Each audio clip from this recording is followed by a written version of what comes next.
قربانی کے جانور کی عمر کتنی ہو؟ اگر قربانی کا جانور 2 سال سے کم ہو تو کیا اس کی قربانی ہو جائے گی؟ آصف صاحب کشمیر سے۔ بکرا دمبا، بکرا جو ہے نا، بکری یا بکرا، یہ کم سے کم 1 سال کا ہونا ضروری ہے، چاہے دانت نکلے ہوں یا نہ نکلے ہوں۔ دانتوں سے نہیں ہوتا کہ 2 دانت ہے 4 دانت ہے، اصل ہے کہ 1 سال ہو۔ 2 دانت 1 سال کے یعنی تقریباً 12 مہینے میں نکالتا ہے 2 دانت، سنا ہے ہم نے بکرے والوں سے۔ تو بہرحال یہ ضروری ہے کہ پچھلے سال بقرعید سے پہلے پیدا ہو چکا ہو، چاہے 1 دن پہلے پیدا ہو، یا بقرعید کے پچھلے سال دوسرے دن اگر کوئی جانور پیدا ہوا، یعنی بکرا یا بکری، یعنی پچھلے سال بقرعید کے دوسرے دن پیدا ہوا تو اس سال دوسرے دن وہ ٹائم گزرنے کے بعد آپ قربانی کر سکتے ہیں، یعنی بقرعید کے دوسرے دن۔ اگر وہ پچھلے سال بقرعید کے تیسرے دن عصر میں پیدا ہوا، ایک مثال سے بات سمجھا رہا ہوں، تو اس سال آپ بقرعید کے تیسرے دن عصر کا ٹائم گزرنے کے بعد قربانی کر سکتے ہیں، کیونکہ پورا 1 سال کا ہو جائے گا۔ تو اسلامی لحاظ سے بکرا یا بکری 1 سال کا ہو جائے، دمبا یا دمبی کا بھی اصول یہی ہے کہ 1 سال کا ہو جائے تو قربانی اس کی جائز ہے، اس سے کم میں جائز نہیں ہے، چاہے دانت نکلے ہوں یا نہیں نکلے ہوں۔ لیکن دمبا یا بھیڑ یا جو کجلے وجلے سرگودا کے بڑے مشہور ہیں، تو یہ ان میں ایک اور آسانی ہے کہ اگر یہ 6 مہینے کے ہوں، 6 مہینے سے کم کے ہیں، پھر تو بالکل بھی جائز نہیں ہے۔ لیکن اگر یہ 6 مہینے کے اتنے موٹے تازے ہوں کہ دیکھنے میں 1 سال کا لگتا ہو تو ان کی قربانی بھی جائز ہے۔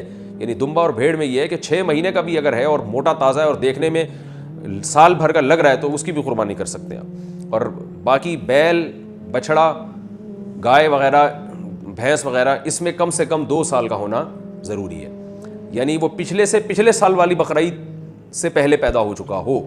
اسلامی لحاظ سے 2 سال کا ہوگا تو اس کی قربانی جائز ہوگی، 2 سال سے کم ہوگا تو اس کی قربانی جائز نہیں ہوگی۔ تو دانت محض ایک علامت ہوتے ہیں، اصل جانور کی عمر ہوتی ہے۔ بعض جانور کھیرے ہوتے ہیں مگر 2 سال مکمل کر چکے ہوتے ہیں، پھر ان کی قربانی جائز ہوگی۔ لیکن سوال پیدا ہوتا ہے کھیرا جانور ہے، پتہ کیسے چلے گا کہ 2 سال کا ہے یا نہیں ہے؟ تو جو بیچنے والا ہے اگر اس کی زبان پر آپ کو اطمینان ہے کہ سچ بول رہا ہے اور جانور دیکھنے میں 2 سال کا لگ بھی رہا ہے اور وہ آپ کو یقین ہے کہ وہ سچ بول رہا ہے تو قربانی کر لیں۔ اگر آپ کو لگ رہا ہے کہ ٹوپیاں کرا رہا ہے، جیسے کہ بہت سے لوگ کرا رہے ہوتے ہیں ٹوپیاں، پھر قربانی نہ کریں اس کی۔ قربانی کا جانور کتنے دن پہلے لائیں؟ قربانی کے جانور کو عید سے کتنے دن پہلے لانا افضل ہے؟ نیز کیا جانوروں کو نہلانا اور اس سے کھیلنا جائز ہے؟ بنت طالب کراچی سے۔ جتنے دن چاہے پہلے لے کر آئیں اتنا ثواب ہے، کیونکہ یہ جانور اللہ کے نام پہ کٹنے والا ہے، جتنا اس کو کھلائیں گے تو یہ سب اجر میں انشاءاللہ لکھا جائے گا۔ تو جتنے دن پہلے افورڈ کر سکتے ہیں آپ لا سکتے ہیں۔ آپ کا خرچہ ہوگا اس میں، ظاہر ہے 10 دن پہلے لائیں گے تو خرچہ زیادہ ہوگا، 20 دن لائیں گے تو اور زیادہ خرچہ ہوگا، تو یہ سب ثواب میں لکھا جائے گا، کوئی حرج نہیں ہے۔ جتنے دن چاہے پہلے لے کر آئیں، زیادہ ثواب ہے۔ اور ایک جانور سے لگاؤ اور محبت بھی ہو جاتی ہے، تو اس سے پھر قربانی میں جو قربانی کا جذبہ، یعنی اس جانور کو قربان کرنا بھی مشکل ہوتا ہے، تو اس میں بھی ثواب زیادہ ہے کہ اللہ کے لیے ایک واقعی قربانی ہو جاتی ہے، یعنی اس میں اپنی خواہش کو بھی قربان کیا جا رہا ہوتا ہے۔ تو باقی یہ کہ صفائی کا خیال کریں۔ لوگ جانوروں کو گلیوں میں لا کے باندھ لیتے ہیں، لیکن وہ گوبر پڑا ہوا ہوتا ہے، پیشاب کر رہے ہیں، کوئی صفائی کا اہتمام ہی نہیں ہے۔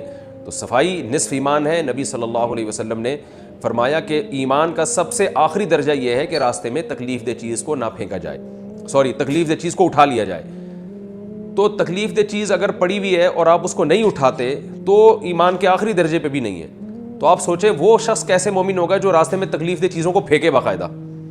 تو یہ جو جانور گوبر پھینک رہے ہیں اور آپ گندگی کا ذریعہ بن رہے ہیں اور آپ اٹھا نہیں رہے، صفائی کا انتظام نہیں ہے، تو یہ تو ایمان کا آخری درجے سے بھی گئے۔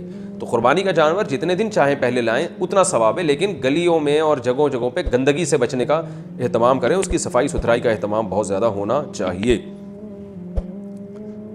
اچھا بھائی، اچھا جانوروں کو نہلانا اور اس سے کھیلنا، ہاں جائز ہے، جانور کو نہلائیں بھی کھیلیں بھی۔ شہری لوگوں نے تو بیچاروں نے جانور دیکھا ہی بقرعید کے موقع پر ہوتا ہے، ورنہ وہ انسانوں سے ہی کھیلتے رہتے ہیں سارا سال، تو تھوڑا سا انجوائے کرنے دیں، لیکن ایسے کہ جانور کو تکلیف دینا یہ ٹھیک نہیں ہے۔ قربانی کے لیے سب سے افضل جانور کون سا ہے؟ قربانی کے لیے بکرا، دمبا، گائے اور اونٹ میں سے سب سے افضل قربانی کس کی ہے، اور ان کے علاوہ کسی اور جانور کی قربانی کی جا سکتی ہے یا نہیں؟ بنت طالب کراچی سے۔ سب افضل ہے، کوئی خاص دلیل ہمارے پاس نہیں ہے کہ فلاں جانور زیادہ افضل ہے، فلاں کم افضل ہے۔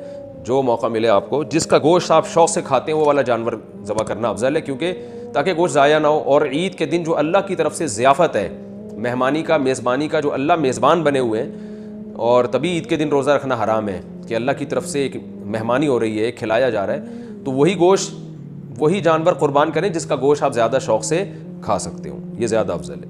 ایک آدمی پہ بڑے گوشت پہ پابندی ہے اور وہ بچڑا لا کے ذبح کر رہا ہے تو بیچارہ وہ تو کھا ہی نہیں سکتا نا، تو اس کے لیے افضل ہے کہ وہ بکرا کرے۔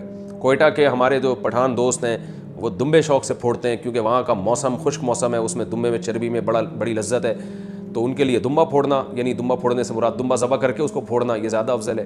اور ادھر پنجاب میں بکرے کھائے جاتے ہیں تو وہ بکرا کر لیں, کیونکہ کھانا تو خود ہی ہے, اللہ کی طرف سے ضیافت ہے, تو ایسی چیز ذبح کرنی چاہیے جو ہم عید کو سیلیبریٹ بھی کر سکیں, اس کو کھا بھی سکیں. بھینس کی قربانی کا حکم, حدیث پاک میں قربانی. اچھا, انہوں نے ایک اور سوال بھی پوچھا تھا کہ کون کون سے جانوروں کی قربانی کی جا سکتی ہے. 4 جانور ہیں, گائے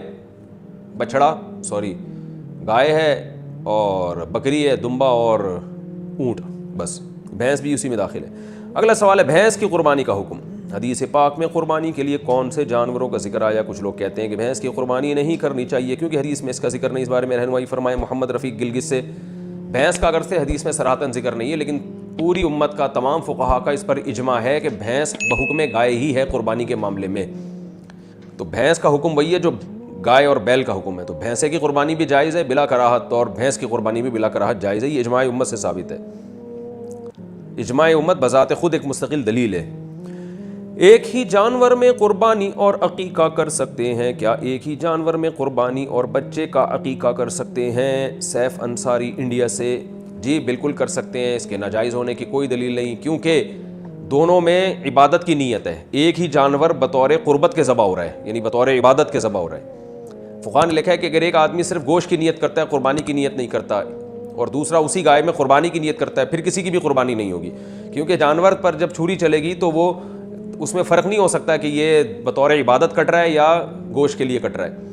تو وہ تو ایک ہی دفعہ چھری چلے گی, تو وہ پورا جانور للہ ہونا چاہیے, بطور عبادت کے کٹنا چاہیے. تو عقیقہ بھی ایک عبادت ہے, تو اس لیے کوئی اگر عقیقے کا حصہ ڈالتا ہے یا اسی گائے میں دوسرا حصہ بقرعید کا ڈال لیتا ہے تو بھی جائز ہے, پھر اس میں کوئی حرج نہیں ہے.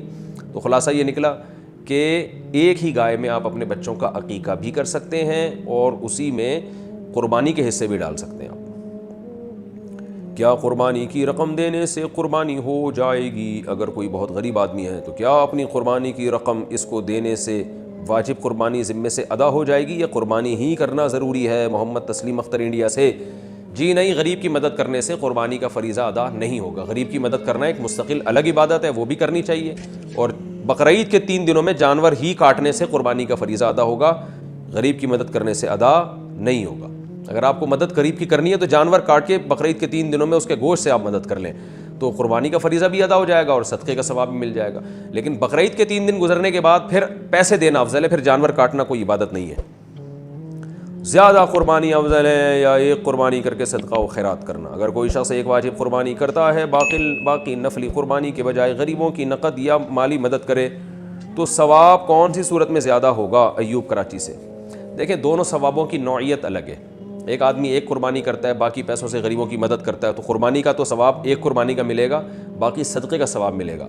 اور بعض دفعہ ایک آدمی قربانیاں اس دن زیادہ کر لیتا ہے تو زیادہ قربانیوں کا ثواب ملے گا. تو اس میں یہ فیصلہ کرنا کہ کون سی زیادہ افضل کون سی کم افضل, یہ بہت مشکل کام ہے, کیونکہ بقرعید کے 3 دنوں میں نبی نے فرمایا کہ اللہ کو جانور کا خون بہانے سے زیادہ کوئی عمل محبوب نہیں ہے. تو اس لیے بقرعید کے 3 دنوں میں تو زیادہ قربانی ہی کو فوکس کرنا چاہیے, اور غریبوں کی مدد اگر کرنی ہو تو قربانی کر کے گوشت دے دیا جائے. لیکن بہرحال یہ کوئی ضروری نہیں ہے.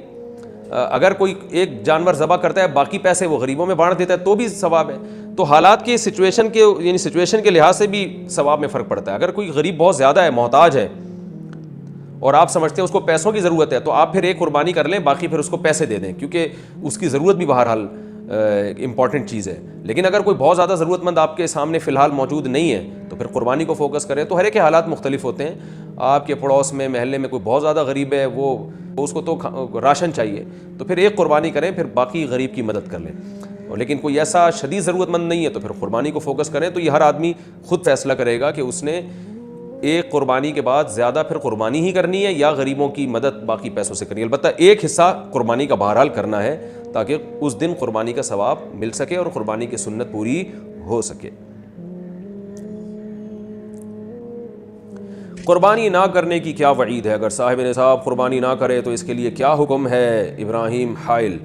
جی سخت حکم ہے. رسول اللہ صلی اللہ علیہ وسلم نے فرمایا, من وجد سعة لأن يضحي فلم يضحي فلا يقربن مصلانا. من وجد سعة, جو گنجائش پائے قربانی کی پھر بھی قربانی نہ کرے, وہ ہماری عیدگاہ میں نہ آئے. تو یہ بڑی شدید وعید ہے. پھر ایک بہت فضیلت والے عمل سے محبوب ہو جائے گا. جیسے کہ نبی نے فرمایا کہ بقرعید کے 3 دنوں میں جانور کا خون بہانے سے زیادہ اللہ کو کوئی عمل محبوب نہیں ہے. تو اتنے محبوب عمل جو آپ کو پورے سال موقع نہیں ملے گا پھر اس کا, آپ اس سے محروم ہو جائیں گے. ابراہیم علیہ السلام کی سنت زندہ کرنے سے محروم.